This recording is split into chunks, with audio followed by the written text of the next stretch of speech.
My brothers and sisters on the Dragon's Path. My name is Tim Heijer, and welcome again in the Belgian forest where I love to be, and do dragon rituals. But I also worship my dragon here. But even though the dragon never has to be worshipped, I cannot help it because the dragons themselves are so.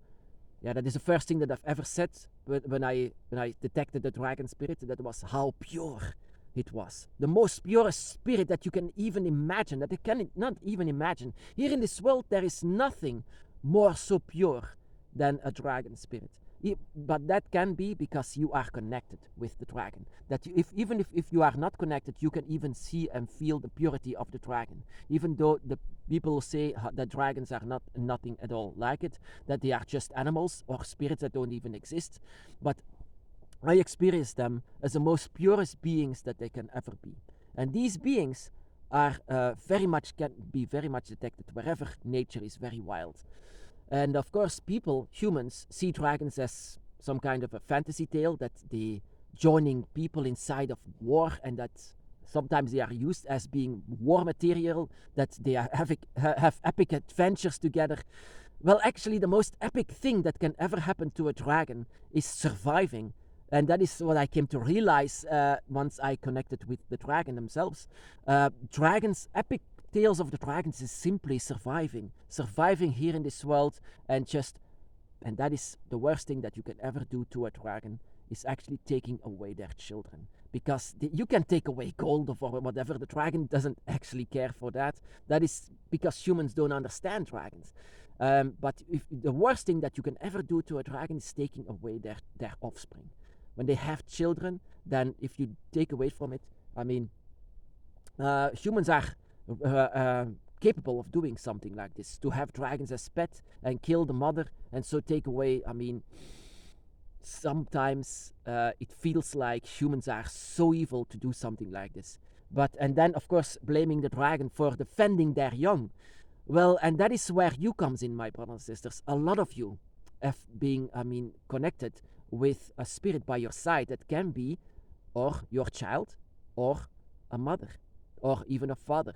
And that is something that you need to feel for yourself inside of your dragon's path. Because, like I said, the worst thing that you can ever do is take away a child of the dragon. A dragon can be so powerful and so pure that they can even detect you and even search you wherever you are. If you are one of their young, or if you are actually the mother or the father, and you want to detect your children detect you, then this connection that you have is unbreakable. You can say that humans in themselves can have unbreakable bonds with their children or with their parents. Well, with dragons, it's a different level. It's a next level, you could say. I've seen and connected with the dragons that can be very much your relative, but also your friend or even your lover. Your dragon can be actually everything. Your lover, your friend, your family member, your mother, your child. Your dragon can be everything. And that is because your love for them and their love for you is so great that they can still detect you and know how you actually feel, how your energy feels like. And even though time and space and doesn't even matter. And that is where your dragon eye comes in. Your dragon eye is actually so much powerful that even your children and your parents, or from draconic spirit, of course, can even detect your spirit, and that they can still connect with you. And that is your dragon eye. You are born with this. You are born with this energy, and that is simply because your dragons by your side are so strong to connect and to feel you as well. That is how strong it can be. Of course, humans don't understand the connection that they have with their children or with their parents or with their family, but a dragon is very loyal. They will not leave you behind whatsoever. If you have this unbreakable bond together, then they can move heaven and earth to be by your side. And this is in fact in itself pure power. The magic that you are using is the same magic as them, as the dragons by your side, and even the dragon god. In my case, the dragon goddess. We share the same kind and type of energy together. We share, and that is what you share as well. The dragons by your side, they don't use different kind of energy or different kind of magic. They are all the same color as what you are.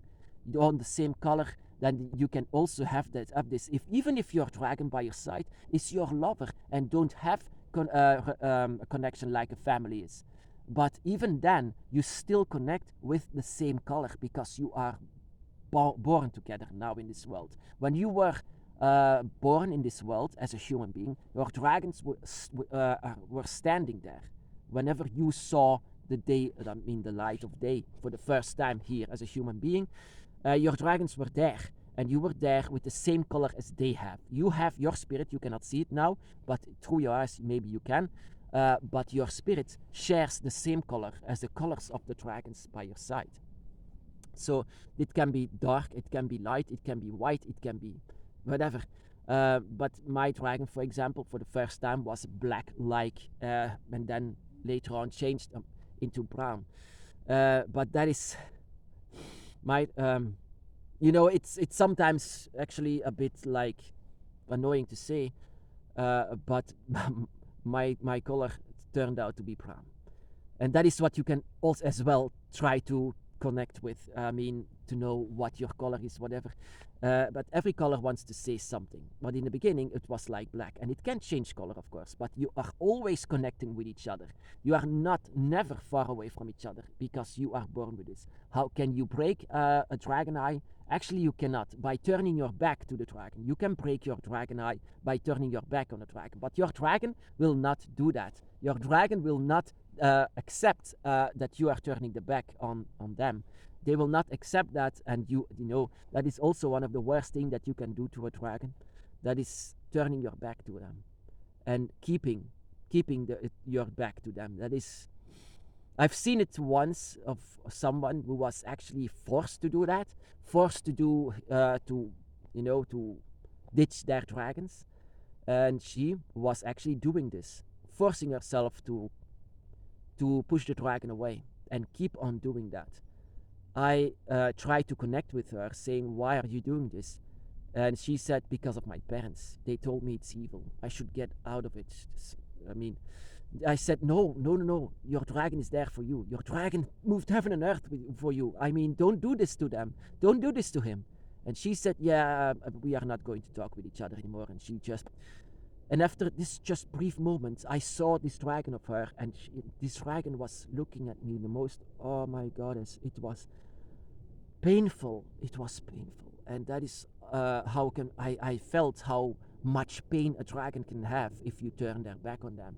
And that is also that is why I say the dragon's gold, the dragon's true treasure is their children, is their loved ones. Of course, a dragon is not all the same. I mean, every single path is different. A dragon can have fights with each other. That is why I sometimes actually fear it. I would love to come together, but we are so different from each other that, and I've seen that dragons can have fights together, but not fighting to kill each other, of course not, but to make a statement. My idea is better. It's better like this, no, like this. We are all guided in a different kind of direction, in a different way. So actually, when we would come together, we cannot lead everyone to do the same because every dragon is different and every dragon eye is different. So we are all surrounded by different kinds of dragons, but all in the same color, all of them. And all of these dragons, they love you so much, but these dragons by your side, they don't love this guy with a different dragon eye, but they are connected with each other, of course. They are connected with dragon energies. They can feel each other. They have the same abilities. They might have to have the same abilities if they awakened it. But they can feel each other, but they are not family. They are not related. They are not having the same color. So when you come together, these dragons didn't move heaven and earth for them. Of course not. They are a different family. And so this is actually why I am sometimes afraid to come together. It would be amazing for a one-time opportunity to come together, detect our dragons and things like this. But you cannot go inside of a dragon eye. I learned that. I mean that inside of a dragon eye, it's very sacred. It's only meant for you. Only so for you. If you would do this, if you are able to come inside of a dragon eye, actually that is something that I don't recommend. It's so sacred, you shouldn't do that. But only if they escort, of course. So yeah, I came to discover actually that dragons are very loyal and very very connected with their children, their parents, and that is the worst thing that you can do to a dragon, to take away their children. And humans don't even realize it because animals are different than humans, and that is what making me a vegan, because I cannot stand what people do with everything that is non-human in this world. It's just horrible, horrible, horrible. And that is also the reason why I don't want the dragon to return to this place. Too many humans are destructive animals, very much. And that is also the reason why Leviathan, with all of his might, is protecting the dragon realms and all of these other realms as well, so that humans will not enter. Because if you let humans enter it, then they are very destructive. They are very, very toxic, you can say.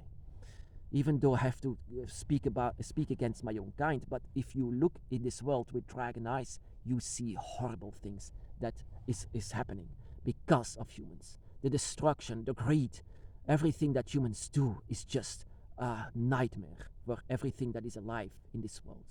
So that is why I don't want the dragon to return. I don't want to see their children being taken away. The most epic thing actually that happens inside, you know, for dragons is to survive.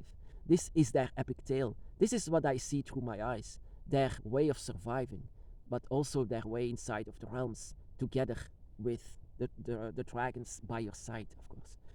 People might see it as strange that I talk about a dragon by my side, but in fact, that is what I don't only believe, but I experience. That is also what you have. Also, what you have is to discover the dragons by your side. Who are they? Who are your dragons? It's not that they are your property, but the dragons that love you so much. The dragons that won't leave you behind. Even if you are so far away, they cannot leave you behind. Why is that? Have you ever wondered yourself why this is? Why your dragon moves heaven and earth to be by your side? Are they your children? Are they your mother, father? Are they your loved ones? Are they your friends? Because everything is possible, my brothers and sisters. Who are your dragons?